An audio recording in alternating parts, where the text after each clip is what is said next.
Hello, I got some requests, and I had the plan of doing more Mad Max content, so a request and a plan to show how the camps work. So we're gonna take a camp, and here we go. Through this nice little corridor here, we've got a transfer camp. Uh-oh. And someone ready to attack us. Alright, so here's how the camps work. Every camp is a little bit different, and they also have an alert meter, as you can see up there. Now, since I'm talking, it's going to fill up. But the way it actually works is that every camp has a sort of amount of defenses on the perimeter. From snipers to Molotov thrower towers to big gates that can have like flame jets and things like that. Just everything to make it difficult to get in. And if you don't get in time, then that little meter will fill up and their defenses will be buffed. So the Molotov towers will throw Molotovs farther and faster, and they'll hit harder. The big flame towers will be much more powerful. This guy's gonna shoot at me a bunch. Basically, if you allow that to happen, every defense will get suddenly quite stronger. And you can even see that that guy was actually glowing red to show that he was buffed. And every sort of outside of a camp defense does this. There are a lot of different types of camps, and you may have noticed that I was breaking those explosive things. This is an oil transfer camp. Basically, in the world of Mad Max, oh dear, that doesn't look easy to breach at all. That's one of those Molotov thrower towers. Alright, let's back up. Actually, no, let's go through it. I've got an idea. We're gonna make it a little more difficult for them to get us in time, hopefully. Pop! Yeah. Any more? Any more defenses besides the obvious one? Looks alright for now. More or less, the oil that's pumped from oil pump camps needs to be stored somewhere where it can be doled out to the various convoys and things of that nature. In this case, it's an oil transfer camp. These are important because they are an important source of oil for Gastown and the camps, as well as being a place where just a lot of the lovely gasoline is stored at once, which makes it a, again, valuable target.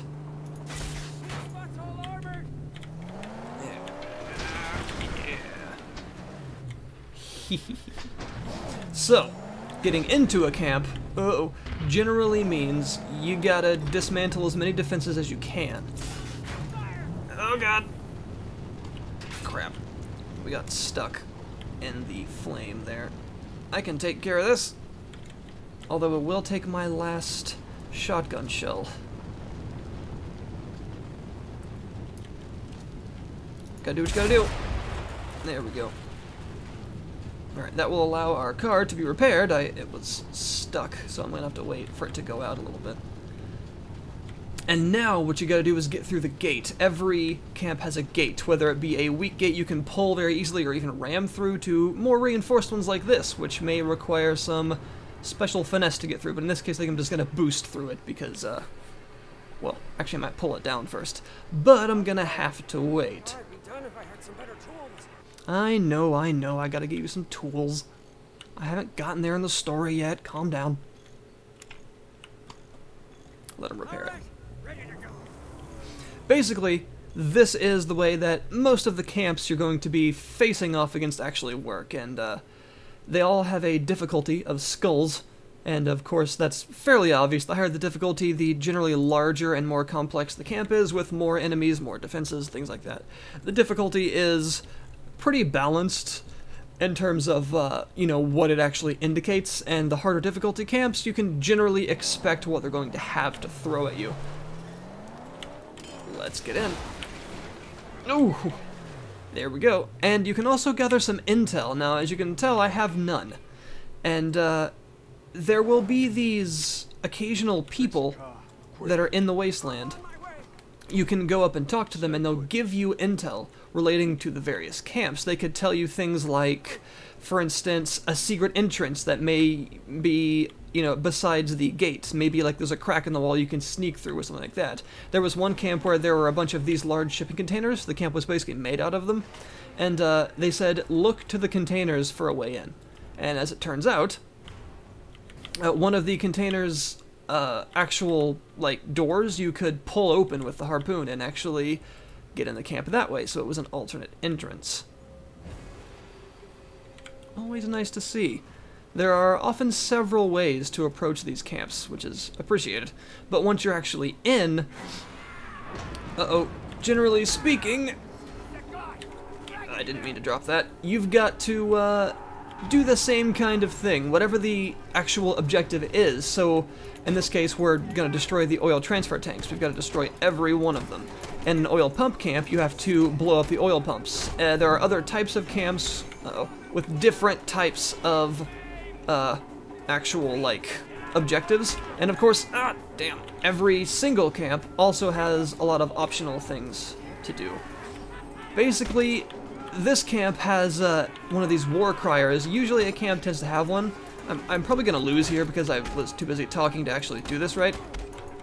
More or less, those floating guys there, the guy on the crane, those are war criers. And if you allow the criers to live long enough, they will buff everyone fighting underneath them, which will make them more aggressive and hit harder and things like that. You need to take down the war crier before that happens, generally. Although, if you kill everyone before, or even while the crier is up, the things they say are usually pretty funny. But let's do this better this time. Usually you can either shoot the crier down, you can blow him up, or you can usually find a winch that holds the crane holding him up and break it. The problem with that is, you'll be bombarded by enemies the entire time while you're doing that. So that can sometimes make actually getting enough time to break the winch uninterrupted very difficult. In this case, I have an idea. I'm gonna try this time what I was trying to do last time, to ignite this gas can and toss it under the crier. Yeah, it's gonna be hard though, because you can't really counter and keep a hold of it. There we go. That should be close enough. Yeah, there we go. Also took out some people to go with. So, the actual camp exploration is very interesting. I mentioned in my Mad Max video, the main one, that the actual camps themselves can vary greatly in theme. You know how some places, I mentioned that I found one that was really obviously a human leather making facility, things like that. Besides their obvious use, which in this case, you know, the whole storing oil in big tanks for transfer to convoys and things, there are also a significant number of little interesting tidbits you may be able to find about each camp, and it actually, I think, makes the world feel pretty cool. It feels a bit more coherent when you're dealing with so many of these little places scattered around that each have their own little stories. I like it. I like it a lot. They can be repetitive, of course, because you're generally doing the same things. That, of course, is up to you whether you actually mind that. In my case, since I enjoy them, well, I enjoy them. But if you don't enjoy the kind of gameplay loop that these offer, then you're probably not going to be liking the camps too much. So, we've got to destroy these transfer tanks. Every last one of them. That'll take care of these. Nicely done. There are 6. I already blew up 2 with the harpoon outside the camp. So let's keep going. The camps vary greatly in terms of the optional objectives available and how you actually get to them. I mentioned the intel earlier. Some of the intel actually tells you how to get to secret loot locations. For instance, there was a camp that had this little hatch kind of secreted away in a place that gave you access to like 3 different piles of scrap that I'm collecting here that you otherwise wouldn't have found. The intel told me about it, and so I was able to kind of know where to search for it and then pry it open with a crowbar. The intel can be valuable in ways to take out the more difficult camps. Really, earlier on in the game, they're mostly just suggestions of just to show you that, you know, you can do these camps in multiple ways. But for the 4 and 5 skull difficulty camps that are much more sprawling and often much more difficult, the intel can actually be key to getting in with enough resources to actually complete the camp, because of course things like water for healing, ammunition, and other things like that can be very valuable once you're actually in the camp, and you don't want to spend all of them outside of the camp just to get in the first place. So the intel can be pretty useful, especially when you think about top dog camps, which are a special kind that are basically like boss fights, or mini-bosses. Uh-oh. Also, there's another war crier. I didn't actually see that. Oh, crap, let me pick up the ammo. The top dogs are essentially boss fights. Like I mentioned, they are really quite challenging sometimes. They're more or less more difficult versions of your average... Crap, where is he? Your average large fight type of things like this, basically, only with one enemy that is much larger and has a very large axe mace thing. Damn it, I can't ignite it in time.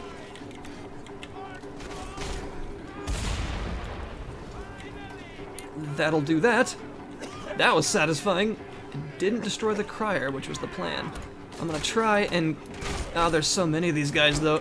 Yeah, that plan did not work out at all.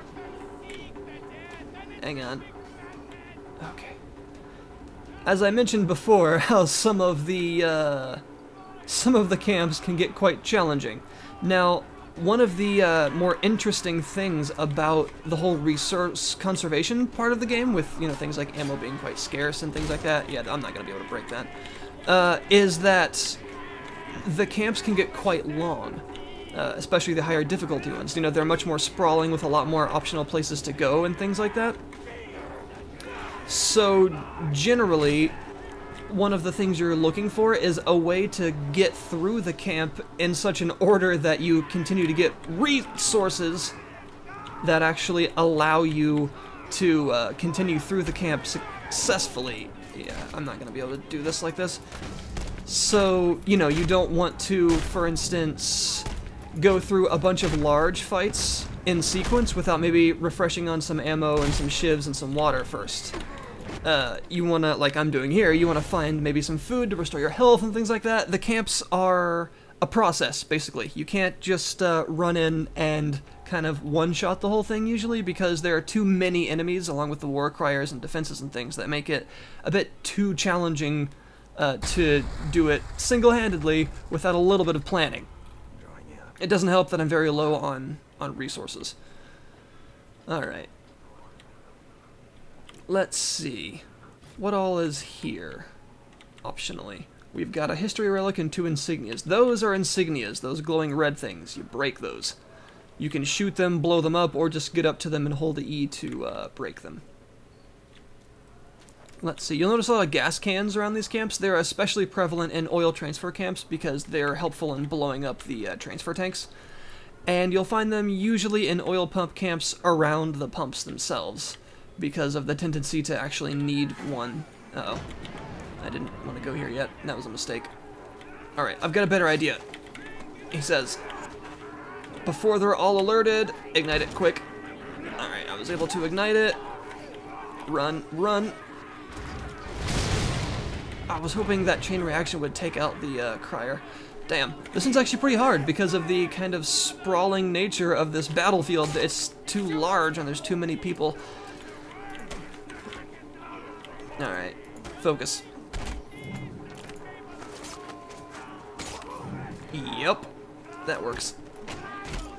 Oh god, shield guy, I forgot about you. Oh, they just keep coming. There's so many. Oh, hey, they can hit each other. I didn't actually know that. I've never noticed that that's possible. Maybe I can grab a weapon. Give me the weapon. Some camps you'll also find some weapon racks and things like that that are like these things called boomsticks, or thundersticks rather, which are like harpoons with some gunpowder on the end that blow up. Those are useful. You can only carry one at a time though, and you have to throw it before you can fight. I'm doing this very horribly. I haven't played the game in a little while, as it's showing. Let's plan this out a little bit better.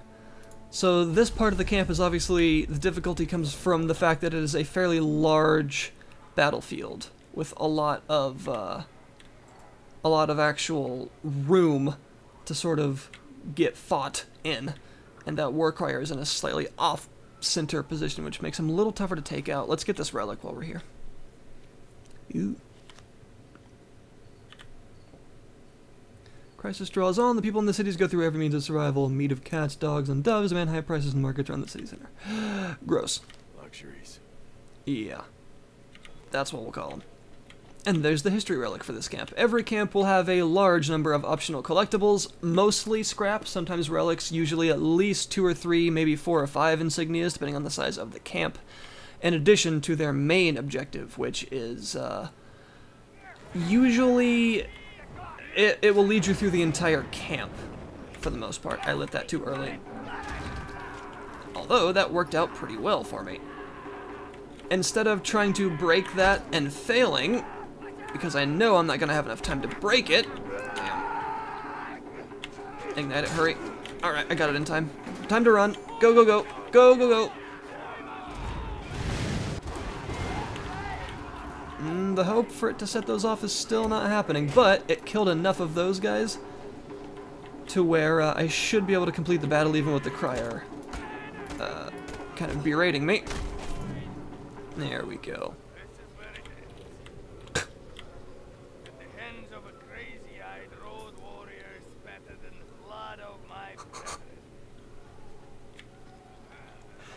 Yeah.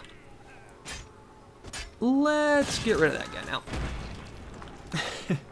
Lovely. So the actual variety, I guess, in the camps mostly comes from the primary objectives, like I mentioned, taking you through the entire camp so that you have quite a bit to experience usually, which is a positive if you actually like them. Like I said, if they're not for you, then you'll probably end up finding them somewhat repetitive, as a warning. But the actual fighting system and thing in the game is usually, it's pretty well done, so I actually don't mind the camps.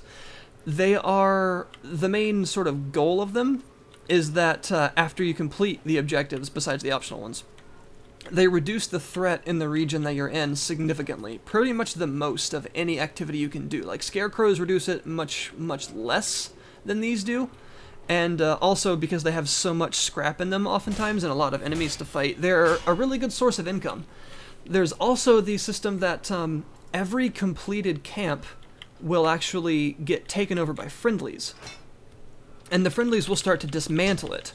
Now the people, depending on whose territory you're in, whether it's Gutgash or Jeet, they will appreciate your efforts in cleaning up their previous stomping grounds and making it theirs again.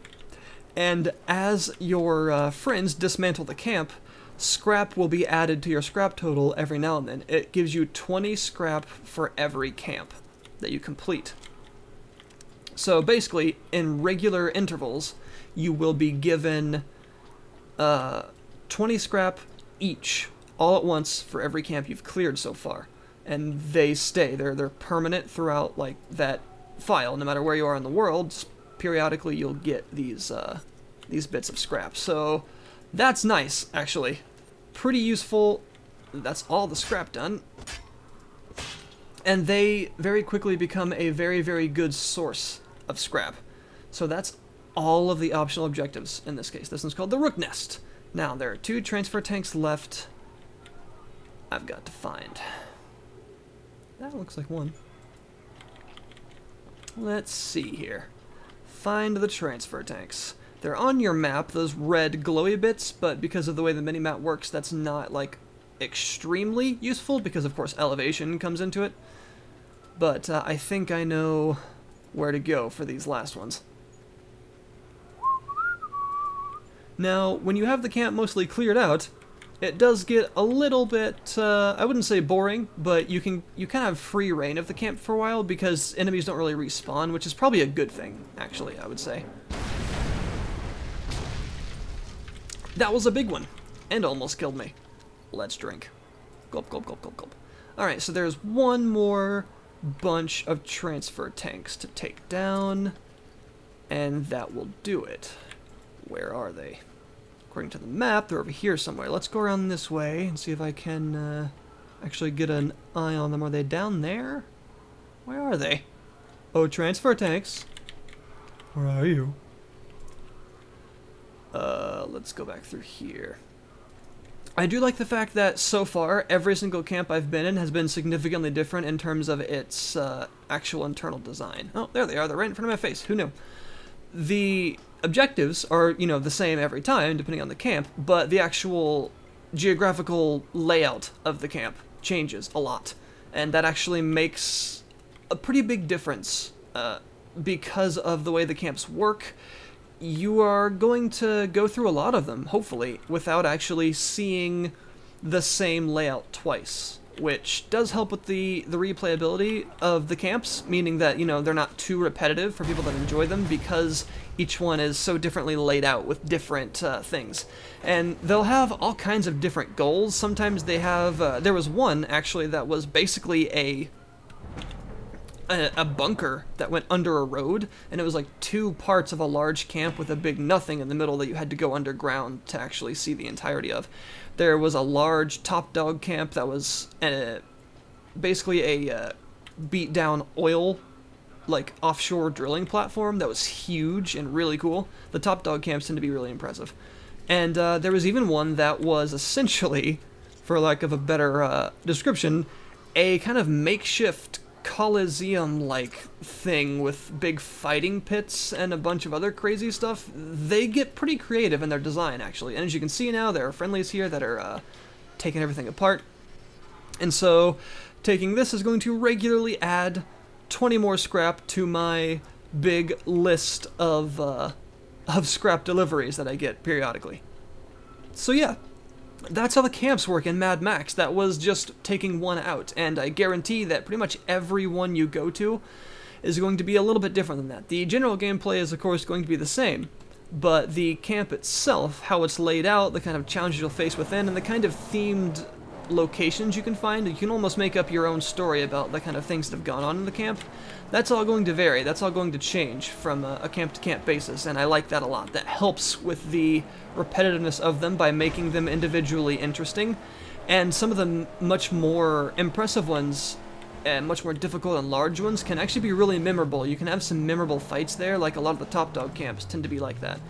And I think you'll find that they're more than just a diversion in a kind of Ubisoft-style open world. They're more interesting than that, I feel, and they have a bit of individuality to them. So there you go. That is a camp and how it works in Mad Max. Thanks very much for watching. I hope that satisfied some people looking to kind of see them. And if there's anything else you want to see, maybe you want to see a top dog camp later or something, feel free to tell me. And I'm gonna go probably work on a Metal Gear video soon, just as a heads up. I'm likely going to be trying to do that in such a way as to not make big spoilerific nonsense. It's gonna be difficult with a game like that, but but I'm gonna give it a shot. So again, thanks for watching, and I'll see you guys next time.